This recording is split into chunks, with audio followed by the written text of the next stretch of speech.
Governor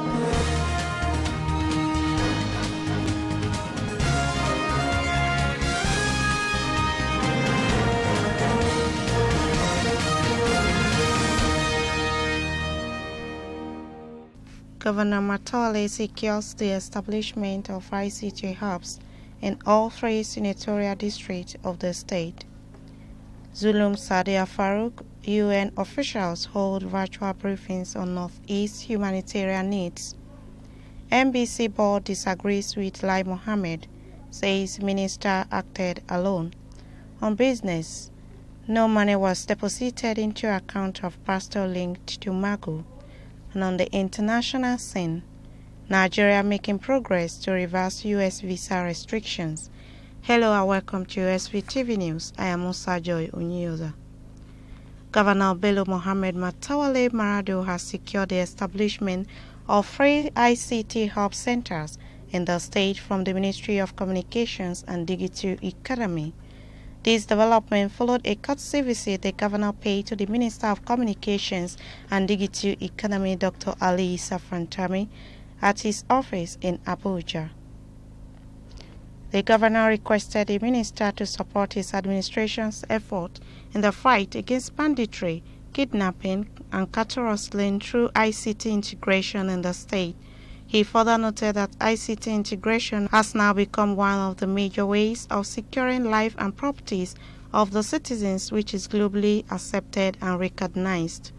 According to him, apart from security, ICT is also being considered as one of the major economic drivers of the 21st century, and Zamfara State needs to be included in all the federal ICT projects that will be cited in some states for the purpose of revamping the state economy. Troops of the Nigerian Army under Operation Sahel Sanity have succeeded in arresting 12 suspected bandits, neutralized 1, arrested 9 informants and collaborators, recovered over 40 roasted cows in Zamfara and Katsina State in its continued fight against criminal activities in the Northwest Zone. This was disclosed in a statement by the Acting Director, Defense Media Operation, Brigadier General Bernard Oyoko, and made available to journalists in Gusau, Zamfara State capital on Thursday. The statement further informed that on 5th August 2020, troops deployed in Batsari local government area of Katsina State foiled a coordinated bandit attack on residents of Zafarawa Kagara village in the state. It stated that the bandits invaded the village and stole several cows, but while attempting to escape, troops arrived the vicinity and engaged them, neutralized 1, while scores escaped with gunshot wounds, and all the roasted cows were recovered and handed over to the owners. Bandits on Wednesday morning attacked and killed 3 people in the Gidangizo and the Dangushi village in Faskari and Dandume local government areas of Katsina State in a separate attack. Katsina Post learned that the bandits killed 2 male adults and kidnapped 9 women around 1 a.m. on Wednesday at the Dagushi village of Dadume local government area of Katsina State.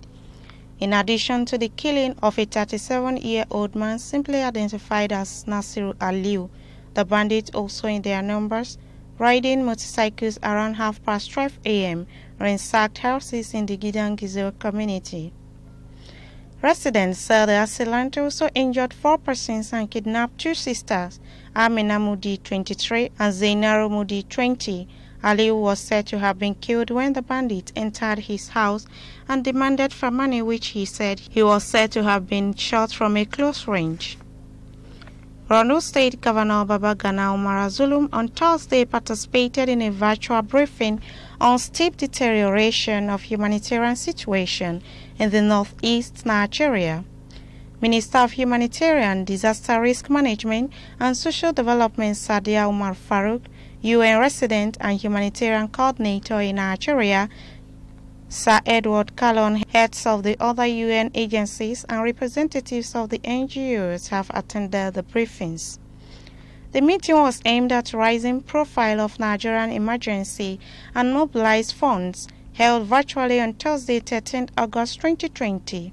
Stakeholders from member states have provided updates of different perspectives. The meeting also informed donors and media on the vulnerable people's needs and ongoing humanitarian need response in the Northeast. The Nigerian Broadcasting Commission (NBC) has fined the Nigeria Info 99.3 FM 5 million naira. The fine, according to the Commission, was for providing its platform to be used to promote unverifiable and inciting views that can incite crime, public disorder. A former presidential aspirant, Obadiah Melafia, had, while speaking at the station, alleged that a northern state governor is a commander of the terror group Boko Haram. The NBC noted with grave concern the unprofessional conduct of Nigeria Info 99.3 FM Lagos in handling of the program Morning Crossfire aired on August 10, 2020 between 8:30 a.m. and 9 a.m. The station provided its platform for the guest, Dr. Melafia Obadiah, to promote unverifiable and inciting views that would encourage or incite to crime and lead to public disorder. The chairman of the National Broadcasting Commission Board, Alhaji Ikra Bilbis, has said that the Minister of Information and Culture, Lai Mohammed, erroneously amended the 6th edition of the Nigerian Broadcasting Code. The minister, while unveiling the reviewed code on August 4th in Lagos, has said the amendment were necessitated by presidential directive in the wake of the 2019 general elections. He said the aim was to reposition the NBC for optimum performance. The code, since its amendment, has stirred up controversy in the industry, with many Nigerians kicking against its provisions. Many in Nigeria view the move as a backdoor attempt to clamp down on free speech. The amended code, the ministry increased the fine for hate speech from 500,000 to 5 million naira. It also announced tougher regulation of web broadcast, among others. The Kano state government has said that all arrangements have been made to introduce healthcare support program to cater for women and children in the state.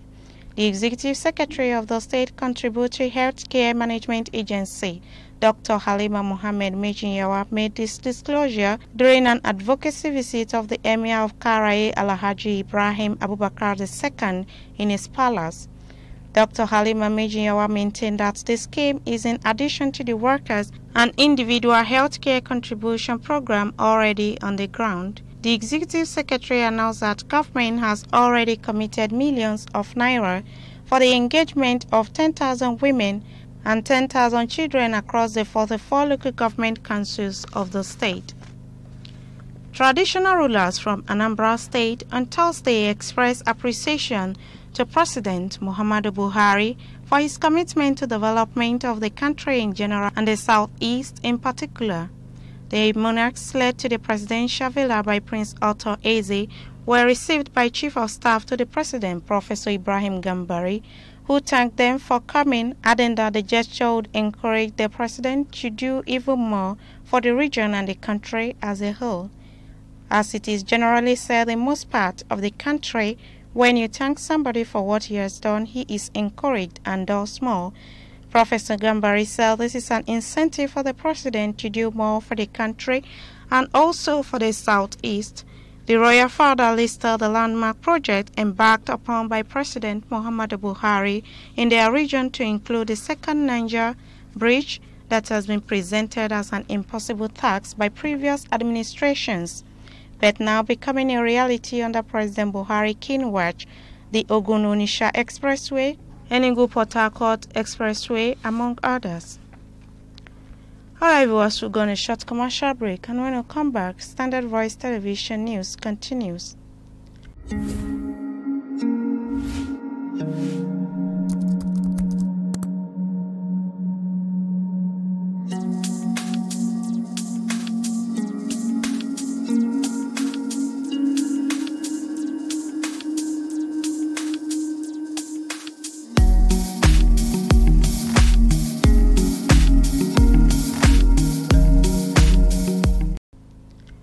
Welcome back, and on business.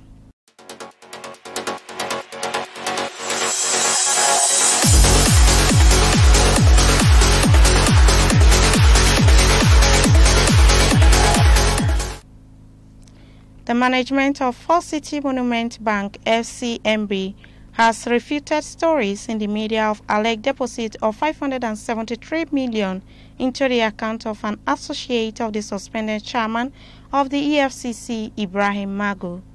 Mr. Magu was suspended last month by President Muhammadu Buhari, who ordered investigation into his tenure as the acting chairman of the Anti-Corruption Agency. On Monday, some newspaper reported the FCMB managing director, Adamu Nuru, allegedly telling the panel that 573 million was lodged into the account of Godwin Omale, a pastor in Ero. Mr. Omale is an associate of Mr. Magu and has publicly referred to the anti-graft chief as his spiritual son, but in a statement released on Wednesday by FCMB's group's head, Corporate Affairs, Diran Olojo, the bank said there was no such deposit at any time into the said account. And on the international scene, President Muhammadu Buhari says Nigeria is making progress to reverse the United States suspension of the issuance of immigrant visas to Nigerian passport holders. Receiving the report of the Committee on Citizen Data Management and Harmonization chaired by the Minister of Interior Rauf Arebeshola, the President expressed delight that 2 out of the 6 areas of concern raised by the United States have been fully addressed. The committee was set up in February this year to address issues that led to the U.S. temporary visa restrictions on Nigeria passport holders. The suspensions, which came into effect on February 21, 2020, does not apply to any U.S. visas such as those for official, business, tourism, and student travel. That has been the news from Standard Voice Television. To end the news, a quick look at the major headlines. Governor Matole secures the establishment of ICT hubs in all 3 senatorial districts of the state. Zulum Sadia Farouk, UN officials hold virtual briefings on Northeast humanitarian needs. NBC board disagrees with Lai Mohammed, says minister acted alone. On business, no money was deposited into account of pastor linked to Magu. And on the international scene, Nigeria making progress to reverse U.S. visa restrictions. That's the news. On behalf of the production crew and head of News and Current Affairs Department, Alhaji Ibrahim Garuba Tunel, I still remain Musa Joy Unyoza. Stay tuned.